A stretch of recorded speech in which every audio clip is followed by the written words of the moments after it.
સમગ્ર ગુજરાત રાજ્યની સાથે નર્મદા જિલ્લામાં પણ ત્રિદિવસીય શાળા પ્રવેશોત્સવ અને કન્યા કેળવણી મહોત્સવનો ભવ્ય પ્રારંભ થયો હતો. પ્રથમ દિવસે ગુજરાત વિધાનસભાના નાયબ મુખ્ય દંડક શ્રી વિજયભાઈ પટેલની ઉપસ્થિતિમાં ગરુડેશ્વર તાલુકાના કલી મકવાણા અને હીરાપુરા ગામે ભૂલકાઓનો શાળા પ્રવેશ કરાવ્યો હતો. આ અવસરે નાયબ મુખ્ય દંડક શ્રી વિજયભાઈ પટેલે જણાવ્યું હતું કે શાળા પ્રવેશોત્સવ માત્ર એક કાર્યક્રમ નથી, પરંતુ બાળકના ઉજ્જવળ ભવિષ્યની શરૂઆતનો પાવન અવસર છે. આજે જે બાળકો પ્રથમવાર શાળાના દ્વારે પ્રવેશી રહ્યા છે, તેમના જીવનનો આ દિવસ યાદગાર બની રહેવાનો છે. સમાજ અને રાષ્ટ્રના વિકાસનો પાયો શિક્ષણ છે અને શિક્ષણ દ્વારા સજ્જ, સક્ષમ અને સંસ્કારી નાગરિકોનું નિર્માણ શક્ય બને છે. તેમણે જણાવ્યું હતું કે વડાપ્રધાન શ્રી નરેન્દ્રભાઈ મોદીના નેતૃત્વ હેઠળની કેન્દ્ર સરકારને 12 વર્ષ પૂર્ણ થવાના સાથે વિકસિત ભારત 2047 તરફ આપણે આગળ વધી રહ્યા છીએ, ત્યારે તેઓના ગુજરાતમાં મુખ્યમંત્રી તરીકે મળેલી અમૂલ્ય ભેટરૂપ શાળા પ્રવેશોત્સવ અભિયાન આજે સમગ્ર દેશમાં પ્રેરણારૂપ બન્યું છે. મુખ્યમંત્રી શ્રી ભૂપેન્દ્રભાઈ પટેલના નેતૃત્વમાં રાજ્ય સરકાર ગુણવત્તાયુક્ત શિક્ષણ, આધુનિક શૈક્ષણિક માળખું અને વિદ્યાર્થીઓને શ્રેષ્ઠ ભૌતિક સુવિધાઓ પૂરી પાડવા માટે કટિબદ્ધ છે.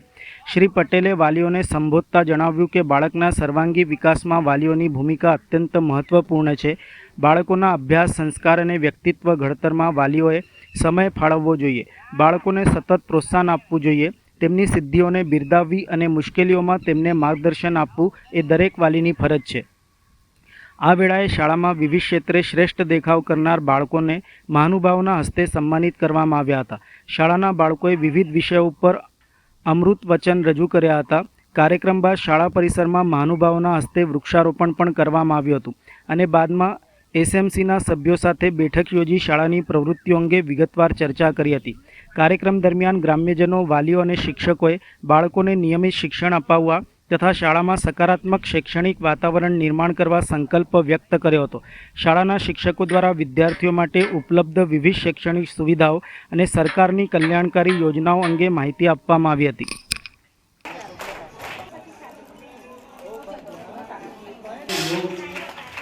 નર્મદા જિલ્લા ખાતે કન્યા કેળવણી મહોત્સવ અને શાળા પ્રવેશ મહોત્સવની અંદર આવવાનું થયું. આજે સમગ્ર ગુજરાતની અંદર કન્યા કેળવણી મહોત્સવની ઉજવણી થઈ રહી છે. એના ભાગરૂપે આ ગુજરાત સરકારના માનનીય મુખ્યમંત્રી શ્રી ભૂપેન્દ્રભાઈ પટેલ સાહેબ, મંત્રીમંડળના સૌ સભ્યશ્રીઓ, સાંસદ સભ્યો, ધારાસભ્યશ્રીઓ, ક્લાસ 1 અધિકારીશ્રીઓ ગામડે ગામ જઈને 100% બાળકોનું નામાંકન થાય એના માટે શાળા પ્રવેશ મહોત્સવ સમગ્ર ગુજરાતમાં ઉજવાઈ રહ્યો છે. એ નિમિત્તે મારે પણ નર્મદા જિલ્લાની અંદર આવવાનું થયું હતું. આજે અમારે જુનવદ, કલી મકવાણા, હીરાપુરા 3 જેટલી શાળાની અંદર અમારે આ શાળા પ્રવેશ મહોત્સવની અંદર જવાનું થયું હતું.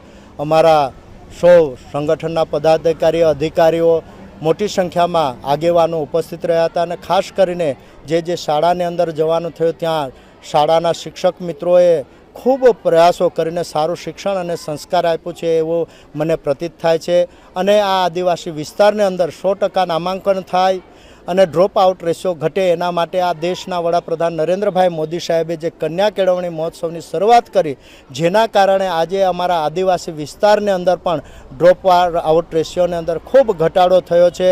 આજે લગભગ 2001-2ની અંદર લગભગ 37%ની આજુબાજુ જે ડ્રોપ આઉટ રેશિયો હતો, પણ નરેન્દ્રભાઈ મોદી સાહેબે જે કન્યા કેળવણી મહોત્સવની શરૂઆત કરી એના કારણે આ ડ્રોપ આઉટ રેશિયો ઘટીને આજે 2%ની નીચે આવી ગયો છે. અને આજે દરેક બાળક ભણવા માગે છે અને 100% નામાંકન થાય છે અને સારું શિક્ષણ મળી રહે એના માટે આ રાજ્યની સરકાર એને પૂરતા ઓરડાઓ, પૂરતા શિક્ષકો, સેનિટેશનની વ્યવસ્થા, વીજળીકરણ 100%, બધી જ પ્રકારની વ્યવસ્થા આપીને બાળકોને સારું એવું શિક્ષણ મળી રહે એના માટે આ સરકાર પ્રયત્નશીલ છે.